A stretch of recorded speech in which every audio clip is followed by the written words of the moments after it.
इस वीडियो में हम जो CAPF AC हैं के एग्जाम है इकोनॉमी वाला, तो उसमें हम 2014 के एग्जाम में जो क्वेश्चन इकोनॉमी सेक्शन से आए हुए हैं वो उसमें के क्वेश्चंस देखेंगे, उसके सॉल्यूशन देखेंगे और कुछ जो कंसेप्ट हैं, कुछ जो पॉइंट्स हैं, कुछ जो फैक्ट्स हैं, उनको प्रेजेंट कंटेक्स्ट में हम वर्क करने की कोशिश करेंगे। तो इसमें फर्स्ट क्वेश्चन है, which of the statement given below is are correct.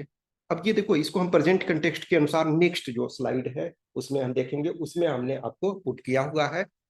तो ये जो है कि for the marketing year 2014-15 the minimum support price for wheat in India has been fixed at 14 rupee 1400 पर क्विंटल।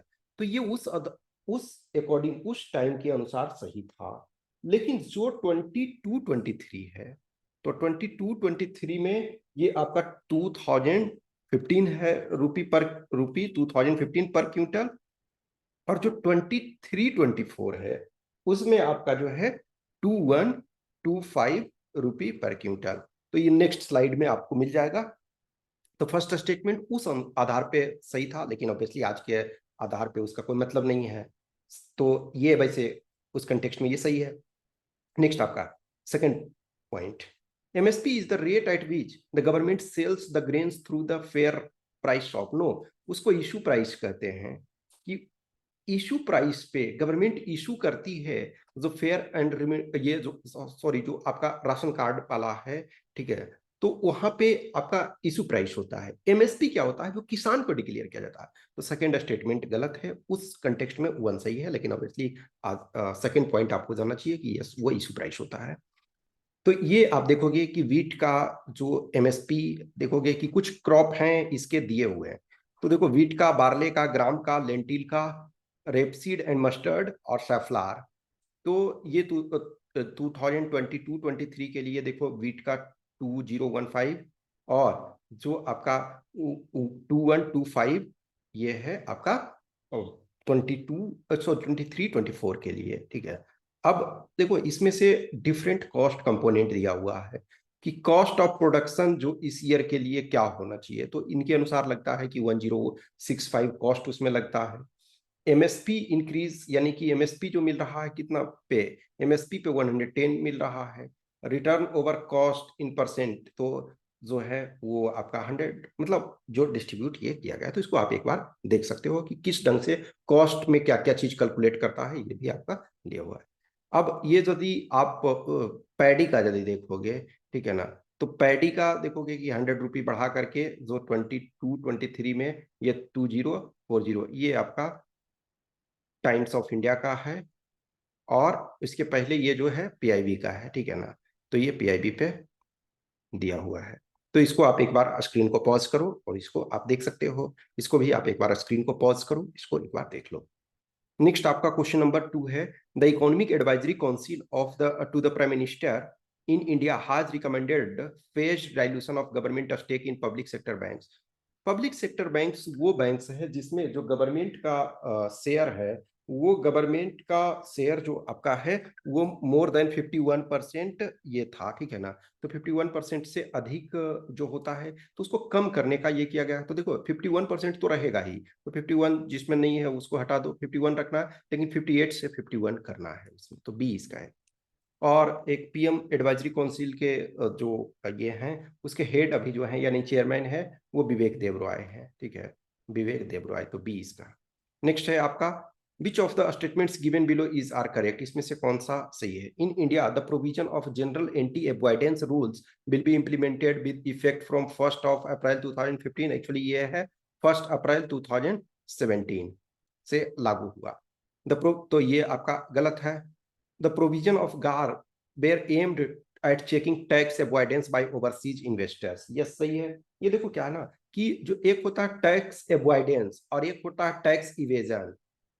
अवॉइडेंस का मतलब है कि आप लूप होल फाइंड करते हो उसमें, एक्चुअली वो इलीगल एक तरह से नहीं कर सकते हो, लेकिन आप लूप होल फाइंड करते हो। लेकिन गार जो है उसने अवॉइडेंस और इवेजन, इवेजन गलत, जैसे आप टैक्स इवेड कर रहे हो इसका मतलब चोरी कर रहे हो, और टैक्स अवॉइडेंस इसका मतलब आप लूप होल रूल में फाइंड कर रहे हो। लेकिन जो गार है उसने अवॉइडेंस और जो इवेजन है दोनों को सेम माना। तो ये सेकेंड स्टेटमेंट सही है, तो बी इसका।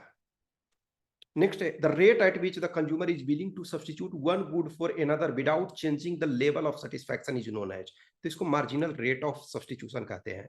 जैसे मान के चलो कि किसी को टी पीने का हैबिट है, अब उसे कॉफी ऑफर किया गया, तो वो कॉफी पी रहा है, तब पी रहा है जब उसको सेम लेवल ऑफ सेटिस्फैक्शन मिल रहा है। यदि सेम लेवल ऑफ सेटिस्फैक्शन नहीं मिलेगा तो वो टी पर ही रहेगा, कॉफी नहीं पिएगा।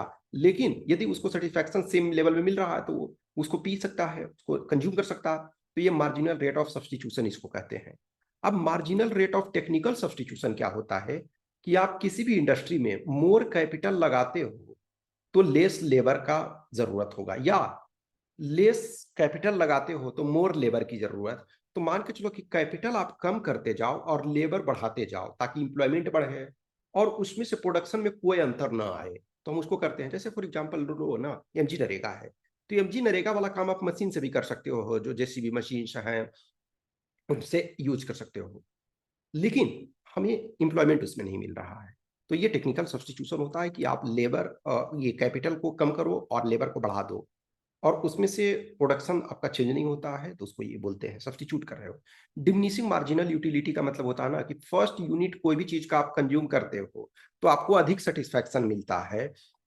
जैसे जैसे आप एक्स्ट्रा यूनिट ये करते जाते हो तो आपका जो भी है एक्स्ट्रा यूनिट कंज्यूम करोगे तो कम सेटिस्फैक्शन मिलेगा। नेक्स्ट है equi marginal utility. Equi marginal utility का मतलब ये होता है कि दो आप डिफरेंट आइटम्स यूज करते हो, तो एक कंजम्पशन बास्केट यूज करते हो, तो उसमें आपका जो दो आइटम है वो दो आइटम एक तरह से देखा जाए तो आपको उनका कॉम्बिनेशंस आप इस ढंग से रखोगे कि जितना आपको सेटिस्फैक्शन पहले मिल रहा था, मान के चलो 100 यूटिलिटी आपको मिल रहा है, अब कोई आपने कम ए बी का कोई कंपोजिशन रखा, सपोज 30 और 70, अब उसमें से आप क्या कर रहे हो, ए बी का कंपोजिशन सपोज चेंज कर दिए, तब भी आपको उतना ही सेटिस्फैक्शन यानी 100 यूटिलिटी मिल रहा है, तो उसे मार्जिनल इक्वी मार्जिनल यूटिलिटी कहते हैं। तो इसमें ए हो जाएगा। नेक्स्ट आपका है रिसेंटली, ये एक्चुअली ये फैक्चुअल क्वेश्चन, इसका आपको मतलब नहीं है लेकिन फिर भी देख लो। Recently a leading public sector bank of India has allowed withdrawal of up to 1000 from any shop or trader with a point of sale terminal identify the bank। तो ये state bank of India. In fact देखोगे कि जब आपका demonetisation हुआ था तो demonetisation के बाद 2000 तक कर दिया गया था, ठीक है ना, तो इसका अभी फिलहाल कोई यूटिलिटी नहीं है। नेक्स्ट है as per latest agreement in बाली। जो लास्ट हमने आपको एक को एग्जाम में आपको बताया था ना कि जो 10th मिनिस्ट्रियल जो था उसमें नैरोबी वाला में ये चीज को इशू नहीं किया गया था, लेकिन इसको बाली में किया गया, ये मैंने आपको पहले बताया था। तो बाली वाले में क्या है कि India and other developing and under developed countries can launch food security programme forever without any penalty. No, forever नहीं कर सकते हो, till alternative mechanism is developed. Okay, तो ये आपका बी सही है।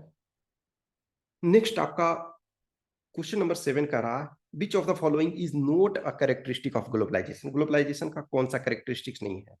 तो fragility of national barriers for the flow of goods and capitals and goods. Yes, जो पूंजी और माल के प्रवाह के लिए राष्ट्रीय अवरोध को भंगुरता, यानी राष्ट्रीय अवरोध को जब तक कम नहीं करोगे तब तक वो नहीं बढ़ सकता है, तो ये तो करोगे, ये नहीं होगा। Rapid flow of information capital and goods, ये भी होगा। Networking of cultural economic and political relation, ये भी सही है। Global infrastructure for formal and informal institutional arrangement, इसका प्रोविजन नहीं है। ये आप डिफरेंट कंट्री अपने आप में कोलेबोरेशन कर सकते हो, लेकिन ये उसके डेफिनेशन में नहीं आता है, तो डी इसका करेक्ट आंसर हो जाएगा। नेक्स्ट क्वेश्चन नंबर ये 8 जो है उसमें से देखो, ये उस समय के लिए था लेकिन अभी भी इसका यूटिलिटी है, लेकिन इसको मैं आज के टेस्ट में कुछ चीजों समझाऊंगा कि data presented in interim budget for 2014-15 reveal that for the financial year 2013-14 the revised estimates do not show in decline in।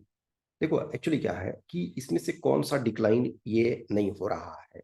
देखो रेवेन्यू डेफिसिट आप डिक्लाइन करने का टारगेट रखे थे और वो हो रहा था उस समय। इफेक्टिव रेवेन्यू डेफिसिट तो ये वाला नहीं हो रहा था कि ये नहीं हो रहा है, तो यही आंसर हो जाएगा बी। इसका कारण क्या, जो इफेक्टिव रेवेन्यू डेफिसिट होता है, तो रेवेन्यू डेफिसिट में जो स्टेट को आप एसेट क्रिएट करने में देते हो, तो जो एसेट क्रिएट करने में दे रहे हो तो एक तरह से पॉजिटिव ही है, वो अफर्मेटिव ही है, तो उसको कम होने की आवश्यकता एक तरह से नहीं थी, तो कोई जरूरी नहीं है। फिजिकल डेफिसिट आपको कम करना है था, प्राइमरी डेफिसिट कम करना है, तो बी इस वजह से। नेक्स्ट आपका है क्वेश्चन नंबर 9 कि विच of the following factors affects individuals demand for a commodity. कोई व्यक्ति है, वो वस्तु की मांग को प्रभावित उसका किस किस चीज से होता है। तो पहला है प्राइस ऑफ कमोडिटी। तो यस, प्राइस किसी कमोडिटी का बढ़ जाएगा तो डिमांड उसका कम हो जाएगा, तो ये तो होगा। Income of the consumer, consumer का इनकम बढ़ेगा तो डिमांड बढ़ाएगा, तो ये भी होगा। प्राइस ऑफ रिलेटेड गुड्स, यदि चाय का कीमत बहुत बढ़ गया तो कॉफी पिएगा। यदि मान के चलो कि वेजिटेबल्स में सपोज करो या कोई और कमोडिटी आप यूज कर रहे हो, एक चीज का प्राइस बढ़ रहा है तो दूसरे चीज को आप देखोगे कि यदि वो ठीक है, रिलेटिवली गुड प्राइस में है, तो हम उसको करेंगे। तो तीनों पर डिपेंड करता है, तो 1 2 3 हो जाएगा, तो सी इसका करेक्ट आंसर है। नेक्स्ट आपका है question number 10, the perform achieve and trade scheme in India is related to. तो ये एनर्जी एफिशिएंसी, इसका क्या मतलब है ना, कि जो ये एक रेगुलेटरी इंस्ट्रूमेंट है, ताकि जो इंडस्ट्री बहुत ज्यादा एनर्जी कंज्यूम करते हैं तो उनको परफॉर्म, यानी अच्छा आप परफॉर्म करो, टारगेट अचीव करो और ट्रेड करो। इसका मतलब क्या ना, कि यदि आप सपोज 100 यूनिट कार्बन प्रोड्यूस करने का आपको अधिकार था या आपको अलॉट किया गया, आपने 90 किया, तो इसका मतलब क्या है, 10 सेव कर लिया। तो यानी परफॉर्मेंस आपने अच्छा किया, अचीव टारगेट कर लिया, तो 10 को आप ट्रेड कर दो, तो उससे आपको कुछ डिस्काउंट सब्सिडी मिल जाएंगे। ओके। नेक्स्ट आपका क्वेश्चन नंबर 11 है, which of the following statements about the detailed corporate governance norm for listed companies issued in April 2014 by SEBI is are correct. तो ये अभी भी इसके इम्प्लीकेशंस हैं, ठीक है ना। तो इट प्रोवाइड्स, ये एक की जगह 1 होगा, ठीक है ना। It provides for a stricter disclosures and protection of investors right, including equitable treatment for minority and foreign share holders. Yes, ये सही है। Under the new norms, listed companies are required to provide the option of facility of e-voting to shareholders on all resolutions proposed to be passed at general meeting। अब ये देखो क्या होता है कि जो सेबी का काम क्या है, शेयर मार्केट,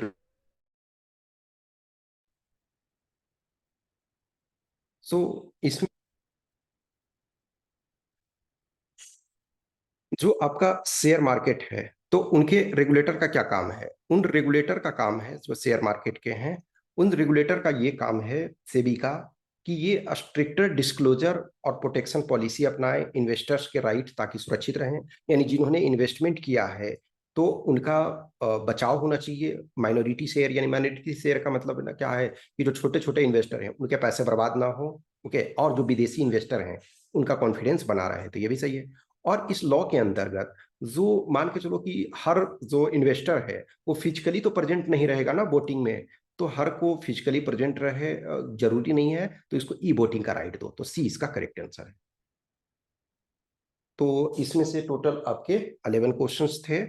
तो कुछ भी क्वेश्चंस क्यूरी है तो आप हमें बताना और मैसेज कर सकते हो आप। Okay, thank you.